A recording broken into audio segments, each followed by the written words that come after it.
moving to our third example, that is an electron is moving with a kinetic energy. अब इसमें kinetic energy हमें given है, वो given है calculate the D Broglie wavelength हमने निकालनी है. वी नो काइनेटिक एनर्जी क्या होती है, half mv² which is given.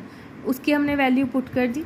v² की हमने वैल्यू निकाल ली. मास हमें गिवन है, प्रोवाइडेड है. h की वैल्यू भी हमें गिवन है.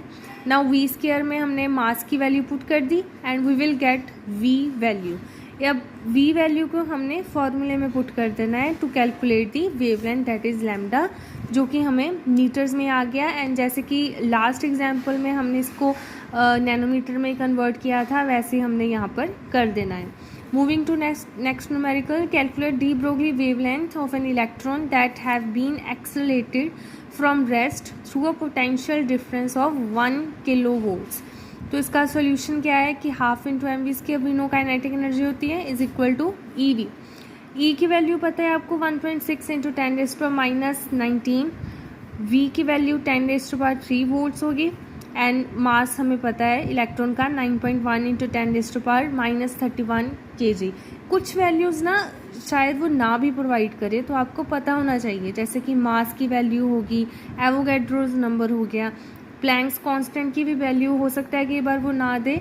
तो ये जो वैल्यूज़ है आपको टिप्स पे होनी चाहिए. ऐसे ही हमने यहाँ पर v² is equal to v ये निकाल ली वैल्यू. अब ये स्क्वायर में थी तो अकेले v की वैल्यू ये आ गई and further we will put into the formula. Next example, fifth example, if the velocity of an electron in Bohr's first orbit is this, calculate de Broglie wavelength associated with it. According to हमें equation पता है क्या होती है, lambda is equal to h/mv.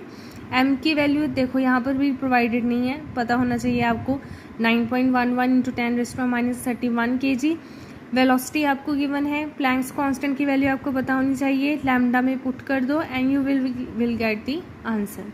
I hope आपको numerical समझ आ गए होंगे. ऐसे ही यूज़फुल वीडियोस के लिए फॉलो माय चैनल. इस टॉपिक को हम कंटिन्यू करेंगे अपनी नेक्स्ट वीडियो में. Thank you so much.